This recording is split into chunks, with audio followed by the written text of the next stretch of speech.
Hello Year 5. So today we're going to be looking at how to add shading using colour.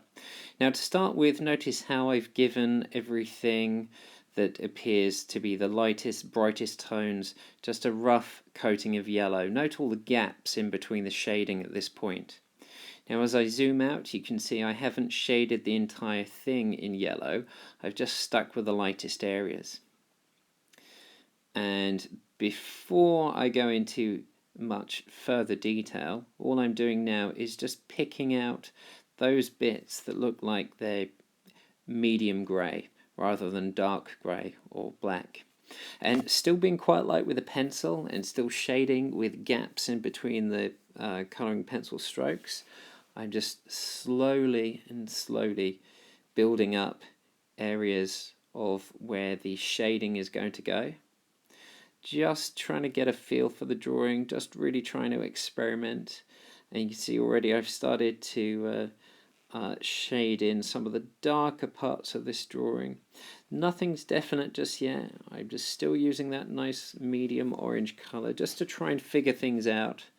I don't want to do anything too heavy or too permanent too soon, just because I'm not completely sure where everything is going to go. Even though I've got the picture to look at and refer to, I still want to experiment and play around with this. So just planning things out, lots of gaps, pressing quite lightly, just gives me a lot more options and a lot more flexibility.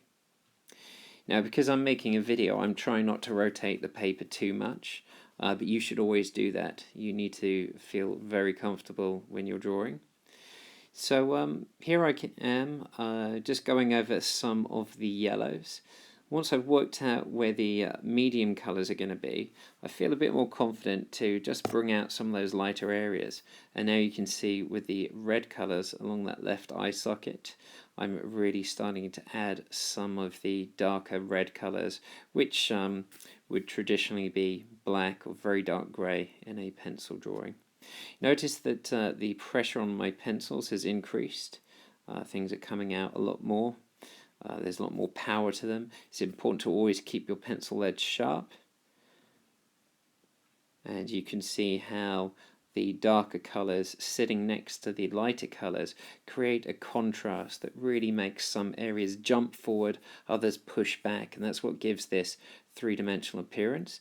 By putting in the blue background here, all I'm doing is really just defining the skull, making it stand out even more against the white of the paper.